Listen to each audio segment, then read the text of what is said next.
काजल भी एक आम औरत ही थी। एक गांव में रहती थी जहां जिंदगी मौसम की चाल से चलती थी।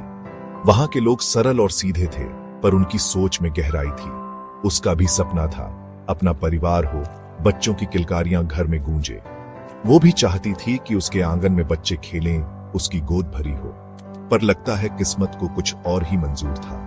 उसकी आंखों में सपने थे, पर दिल में एक अजीब सी उदासी भी थी। सालों बीत गए, पर काजल के कोई औलाद नहीं हुई। हर साल उसकी उम्मीदें टूटती गईं और उसके दिल का बोझ बढ़ता गया। फिर क्या था, बाजार में फुसफुसाहट शुरू हो गई। लोग उसके बारे में बातें करने लगे, उसकी पीठ पीछे। लोगों की जुबान चलने लगी, हर कोई उसके बारे में कुछ न कुछ कहने लगा। बेचारा दिनेश, कहेंगे लोग, बांझ बीवी का बोझ उठा रहा है। दिनेश के लिए ये बातें सुनना बहुत मुश्किल था। फुसफुसाते धीरे धीरे बातें बन गए, फिर इल्जाम। लोग उसे दोष देने लगे, जैसे उसकी कोई गलती हो। काजल अछूत हो गई, बदकिस्मती की निशानी। लोग उससे दूर रहने लगे, जैसे वो कोई बीमारी हो। उसका पति दिनेश गांव वालों के तानों के साथ साथ खुद भी टूटने लगा। वो भी अंदर से कमजोर हो गया। वो काजल से बहुत प्यार करता था, पर समाज के दबाव के नीचे उसका प्यार भी कमजोर पड़ने लगा। उनके रिश्ते में दरारें आने लगी। वो खेतों में जाकर सुकून ढूंढने लगा, काजल को अकेले ही उस आंधी से लड़ने के लिए छोड़कर। दिनेश का दिल भी अब पहले जैसा नहीं रहा।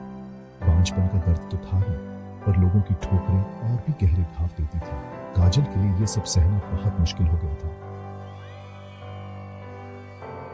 उनके गांव में बांझपन कोई बीमारी नहीं थी, एक श्राप था, शर्म की बात। औरतें पुराने नुस्खों की बातें करती, दूर दराज के मंदिरों की यात्राओं की, बुरी नजर और जलने वाली आत्माओं की बातें करती, डर और अंधविश्वास से भरी आवाजों में।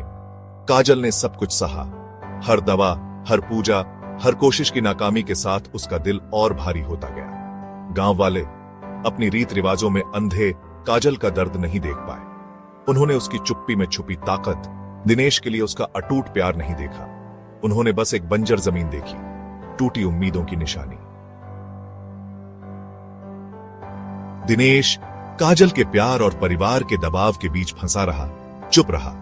उसने अपनी बीवी को उनके तानों के नीचे मुरझाते देखा। उसकी खामोशी एक ऐसा जख्म थी जो काजल के गम जितना ही गहरा था। गांव वाले उसकी चुप्पी से और भी बेशर्म हो गए। उन्होंने काजल का बहिष्कार कर दिया। उनके शब्द उसके पैरों पर पत्थर की तरह गिरते थे। एक दिन उनके तानों का बोझ न सह पाकर काजल गायब हो गई। वो नदी किनारे मिली, उसकी बेजान आंखें आसमान की विशाल उदासीनता को दर्शा रही थी। उसकी मौत उसकी जिंदगी की तरह खामोशी से भरी थी। दिनेश के अनकहे शब्द, गांव वालों की मुंह फेर लेना। चौथा भाग पर्दे के पीछे। पर मौत काजल के लिए अंत नहीं थी। उसकी आत्मा ने इस दुनिया को नहीं छोड़ा।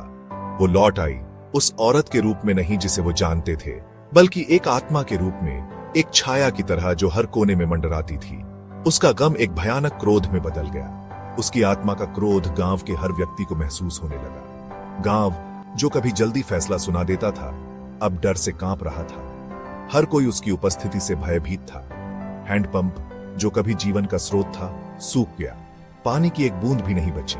फसलें मुरझाने लगीं और बच्चे बीमार पड़ने लगे। गांव में हर तरफ निराशा फैल गई। दिनेश अपराध बोध और दुख से भरा आखिरकार अपने नुकसान की गहराई को समझ गया। उसने महसूस किया कि उसने क्या खो दिया था।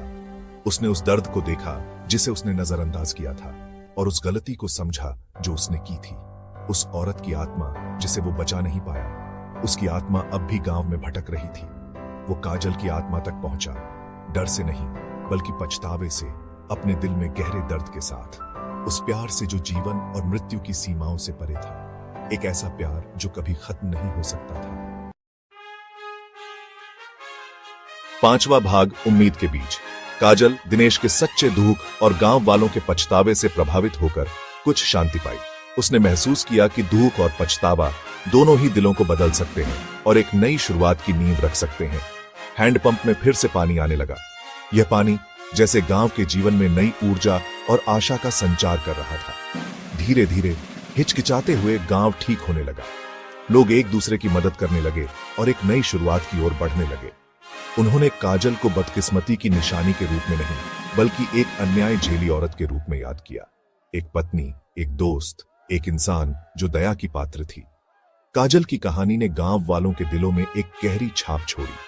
काजल की कहानी एक सबक बन गई, खामोशी की कीमत, दया और क्षमा की शक्ति की याद दिलाती। उसकी कहानी ने गांव वालों को सोचने पर मजबूर कर दिया कि कैसे वे अपने जीवन में दया और क्षमा को अपना सकते हैं। यह बदलाव का एक बीज बन गया, गांव के दिल में बोया गया, जो उन्हें पूर्वाग्रहों की बेड़ियों से मुक्त होने और करुणा को अपनाने के लिए प्रेरित करता था। ये बीज उम्मीद और एकता का प्रतीक बन गया, जो गांव को एक नई दिशा में ले जा रहा था।